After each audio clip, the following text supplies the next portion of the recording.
So wow, there is some interesting lighting in this video. It's because of this light up here. It's not that I'm that angelic, but I'm just gonna go with it. It's kind of cool. All right, so I've already stretched out this morning. I did my neck stretches, I did my wall stretches, but for those of you who are just watching this video, we'll go ahead and do a few again. We're gonna sit in meditation here and enjoy a few minutes, if not more, of silence and peace. But before we do that, let's make sure that your head's on straight. So chin in, tall to the crown of the head. You're going to tuck your chin, hang your neck. I can still feel that. Inhaling, stretching out the back of the neck and the upper back. Exhale, releasing tension. Inhaling, we'll bring it back up. Bring your fingertips to the base of your skull. Kind of lift up from there, supporting, lifting your skull from the base of it. Chin still in and support the head weight as you look up. Breathing deeply, stretching out the front of your neck, back of your neck, chest, then upper back. Massaging the back of the neck, massaging the shoulders. You can sit on one hand, chin in, tall to the crown of the head, stretch one side. Easier than that thing I do when I'm standing, right? Where you clasp your hands behind your back. Here you just sit on your hand. Stretching out. Exhale, release. Release the hand. You can let the head roll around and down. Maybe an inhale, stretch. Exhale, we're going to put the right hand or the other one, whatever one you need to do now, under the butt. Chin in, tall to the crown of the head. Exhale, releasing tension. Breathe, move if you want to, and stretch.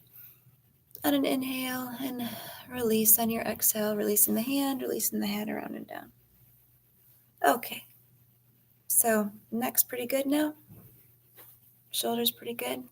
I'd say we're good. Some of you might need to do some rounding. So we round kind of like that hollowing cat, only we're not on our hands and our knees. Exhale. Inhale, opening up. And you hear I naturally do that ujjayi breath that you can hear when you exhale. Maybe you do that too. Pressing everything out. So it's inhale, arching. Exhale, rounding. Last time.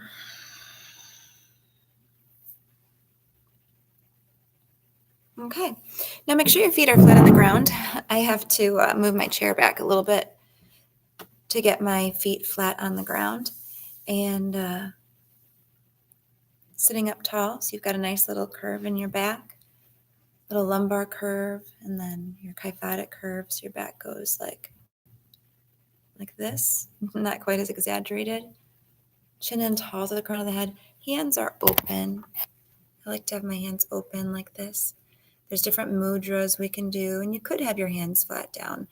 I feel like I'm more relaxed and open when my hands are open. So do what's right for you. And then on your inhale, consciously send that diaphragm down. As you inhale, exhaling, it floats up, pushes the air up and out through your nostrils. And if that's hard for you to envision, you can just breathe into your belly, like exhale, release, pulling in and up, inhale. I don't really like doing that though.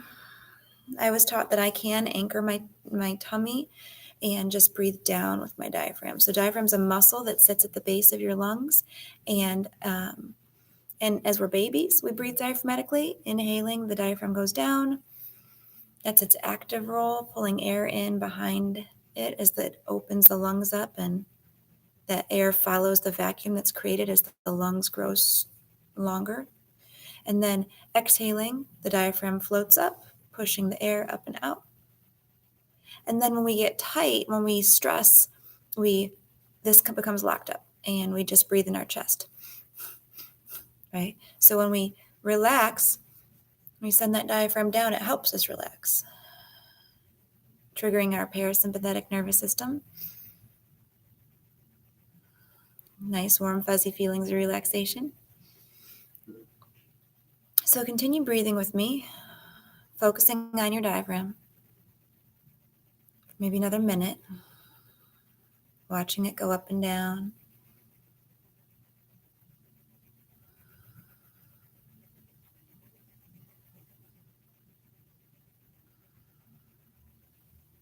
And again, not stressed in any way. Comfortable, sitting comfortably, breathing a little more deeply than normal. Just watching that diaphragm assist you in doing that. Inhaling it down, exhaling it, letting it flow up.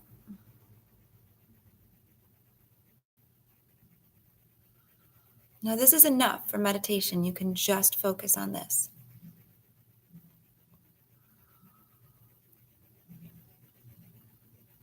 But maybe you want to try something different because our thoughts, they just keep coming sometimes. And so maybe you're able to just focus on the breath and you don't think of anything else.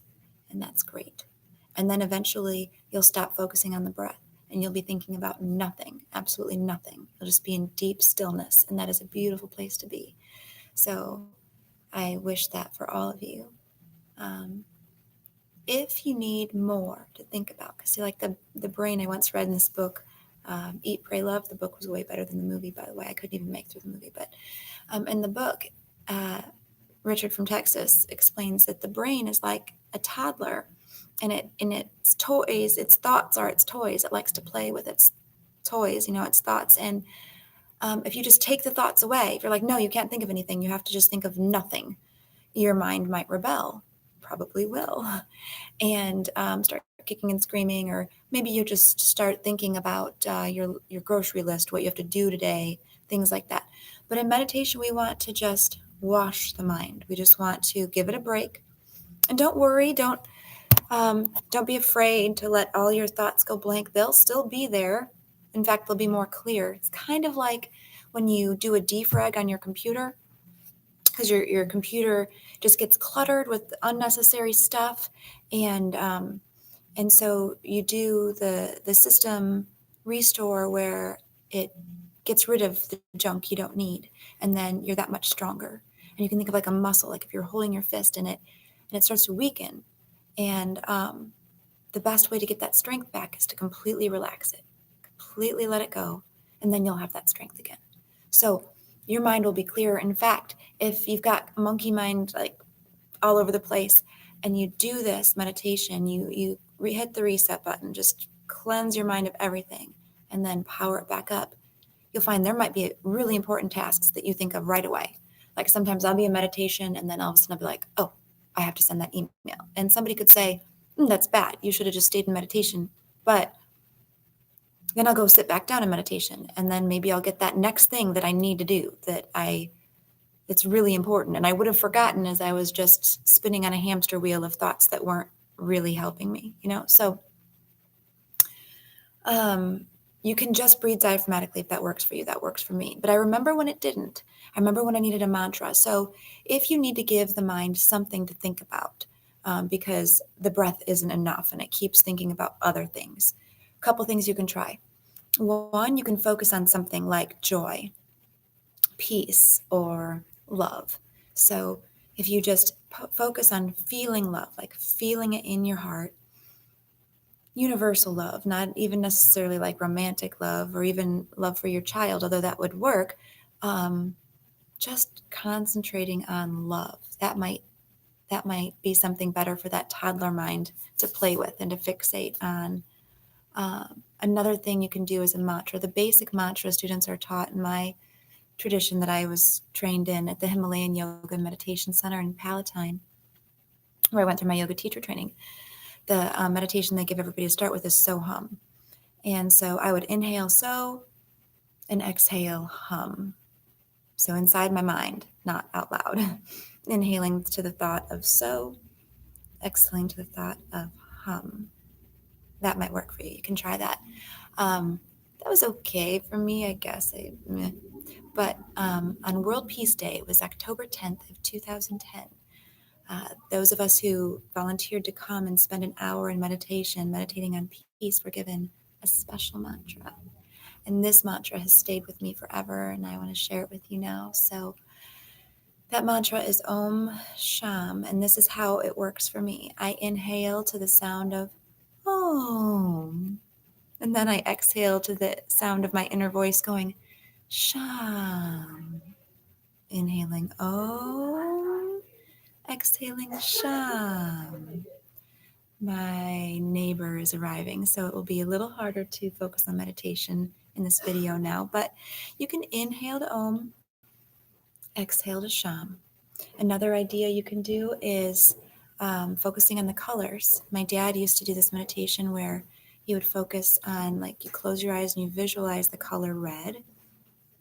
And once you're done and you've successfully, visualized that color, you move on. Orange, and then yellow, green, through the rainbow, blue, purple, you get the idea. So there's different things you can get your mind to focus on so that it's not thinking about what it's normally thinking about, giving it a break from all that. And maybe stilling yourself in that way will lead to complete stillness where you don't have to focus on anything. Some people focus on a candle. They'll have a candle lit and they'll stare at the flame. But it's a good thing to learn to still your mind. It's like lassoing it. Like, picture, I don't really like this image, but cowboys like lassoing a wild horse. Your mind can be a tool that is useful to you, but if you don't learn, until you learn how to use it and tame it, it might just be driving you crazy. So go ahead and try this on your own. We'll see if I can keep some quiet in the studio for a few more minutes. I'm going to just focus on my breath, inhaling and exhaling. You focus on whatever works best for you.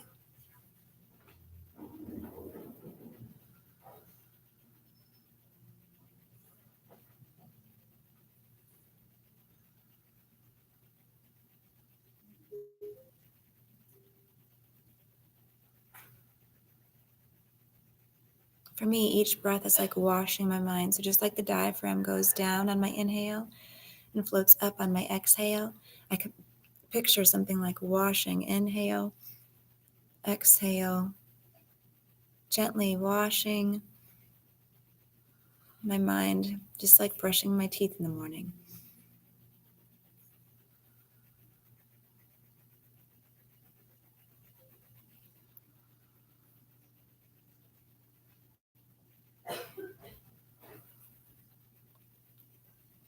And do what works for you. Keep breathing.